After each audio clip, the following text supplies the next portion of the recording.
But if I know you, I know what you'll do.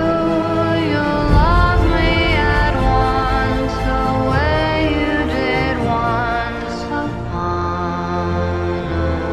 a dream.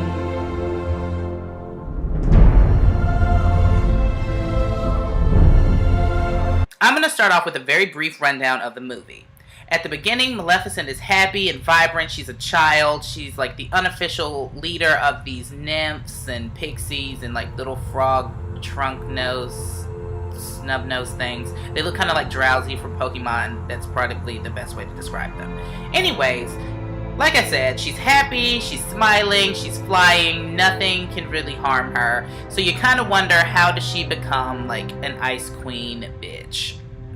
So it happens, and I'm sure you can guess how it happens.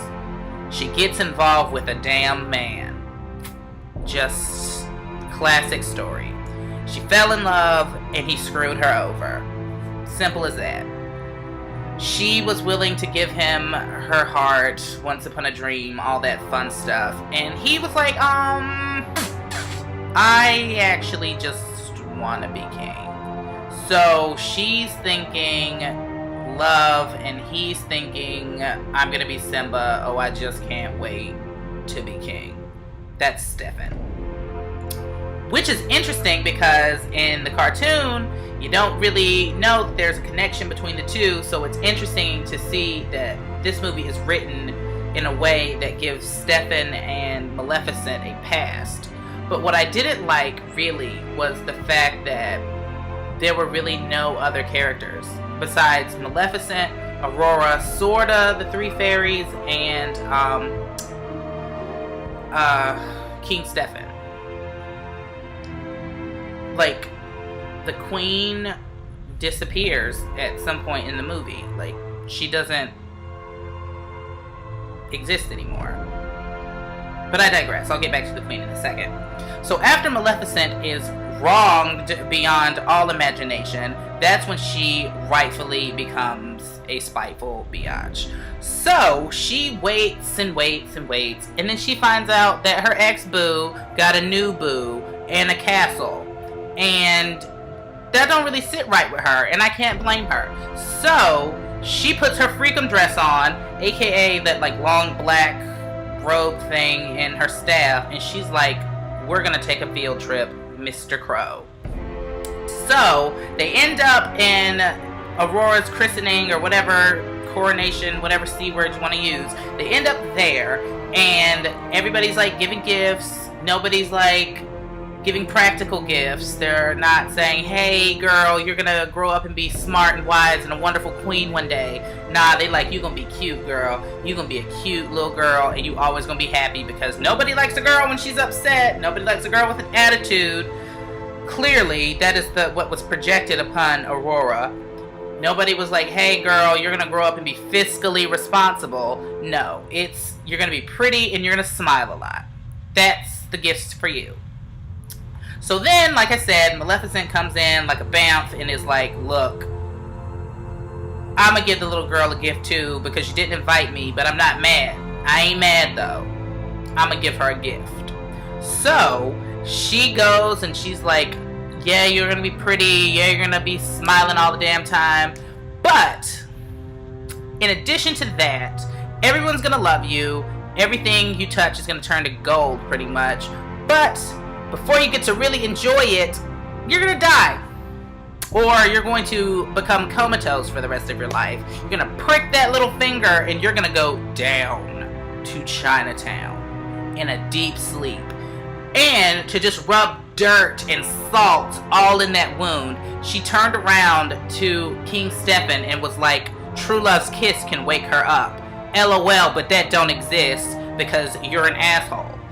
So pretty much Maleficent scored 10,000 points, and King Stefan is just looking stupid in the face for like the next hour of the movie. He just looks dumb and is mentally deteriorating because his daughter's gonna die. But rather than be good parents and try and shield her from the danger, they put her in more danger by sending her to live with 3 idiots. I forget their names in this movie, so I'm just going to refer to them as Flora, Fauna, and Merryweather. Those tricks were dumb as hell.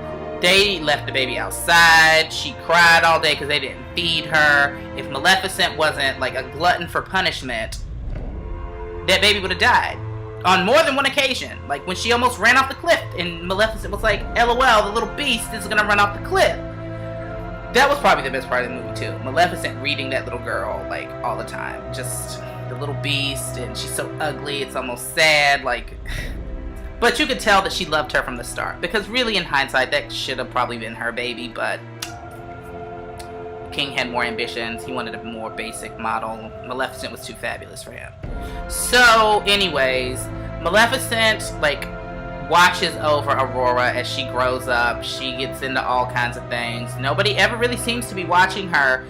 Like, she's in a forest full of like bears and like mythical creatures, but the three dummies are not really concerned about her well-being or anything of that nature, because she's always off by herself. And Maleficent is like multitasking, raising this child from afar and keeping King Stefan and his dumbass warriors out of her place. So that's pretty much the movie, like her going back and forth. Like, you can tell she loves the child, but then she's like, I can't really be bothered with you, you're ugly, I hate kids, little beast. She calls her Beastie like the whole movie. So by some stretch of the imagination, these two meet, and it's really not that much of a stretch. Maleficent is literally like 5 feet away from her at all times. And it's blown that she's like, hey, I've seen you before, I know who you are, I'm not scared of you, you're my fairy godmother. It's like, oh my gosh, little girl, you're so stupid, it's not even funny. So Maleficent just goes with the fact that she's this little girl's fairy godmother. Even though she still like low-key kind of reads her sometimes. She's like, come over here, stupid, like sit down. And she tells her at some point that there's an evil in the world that she can't protect her from. And she can't really say, hey girl, I cursed you, like, sorry about it, I was mad at your daddy, and like, shit happens. She couldn't really tell her that, so she was like, there's an evil in the world, and I can't protect you from it, and you know, little kids, like, oh, I'm like 16, I can protect myself. Okay, girl, okay. So Maleficent sends her home, and she tries to reverse the curse, but what she forgot was there's no power on earth that can break this curse. Those were your exact words, so you can't break the curse. The curse was like, LOL, nah. So she tried to find the true love of Prince Philip, who is like grossly irrelevant in this movie. He shows up like twice, and it's just kind of like his whole appearance is just odd to me. Like, he comes out of nowhere and then he's gone again. But anyways, so it's like the eve of her 16th birthday, and the fairies are like, yes, I'm ready to go home. They make her this gross cake. She's like, I'm actually gonna go live in the forest with Maleficent, so bye y'all. But then they end up telling her that Maleficent was the name of the fairy that cursed her. So then she goes back, she's like, OMG girl, is that you? Did you put this curse on me? You're horrible, don't touch me. So she went home to the castle, where her mother is still inexplicably absent. Like, you don't see the queen ever again after Aurora is sent away the first time. So my mom was like, maybe she died, and I'm like, maybe she's on the other side of the castle, because Stefan is acting like 52 flavors of an asshole. So she probably is like, hey, I'm gonna go stay over here, you stay over there, don't bring that iron shit over here with me, like, you're acting real weird. So I'm assuming the queen is doing her own thing. But anyways, Aurora shows up and like is like, hey daddy, what up, yo? And he's like, girl, bye. Somebody lock her up in the tower. She was not supposed to come back until tomorrow. I'm not ready. So she gets locked in the tower, and that's when this curse like takes hold. She finds herself in the room with all the spinning wheels, and she pricks her finger, while Maleficent is en route with Philip, whom she has drugged and kidnapped, and is trying to like force him to kiss her, even though that's real weird. So they fight through the castle, like through all the iron stuff sticking out at them, and they get through, and Maleficent has Prince Philip kiss her. It doesn't work because they've only had one conversation and it's been like 5 minutes. So I called what happens. Maleficent is the one that breaks the spell when she kisses her on the forehead after she like apologizes for ruining her life. And So the curse is broken, and I knew it was going to happen because it was like very frozen. Like, it's going to throw you off. True love doesn't have to mean a man is involved. It can be love like a parent, or love like in Frozen, a pair of sisters. So it's just a different kind of love, but it's still true and beautiful and all that. So the movie ultimately ends with King Stefan continuing to act like an asshole and getting his just desserts at the end, and Aurora becoming queen and ruling the fairies and the regular people, which leads me to believe the mom might actually have been dead because she's just gone, and it's weird. But whatever, Maleficent gets her happiness, Aurora gets her happiness, Prince Philip shows up again, and everybody is happy, all good in the hood. It's beautiful, it's wonderful, it's fabulous. The movie itself was phenomenal. I would go see it again. I would definitely see it 2 or 3 more times, actually, but that's just me. I've been like in a weird place where I see movies more than once now. But anyways, I liked it. I would give it 5 stars. Let me know what you guys think in the comments if you made it this far in this long rambly video.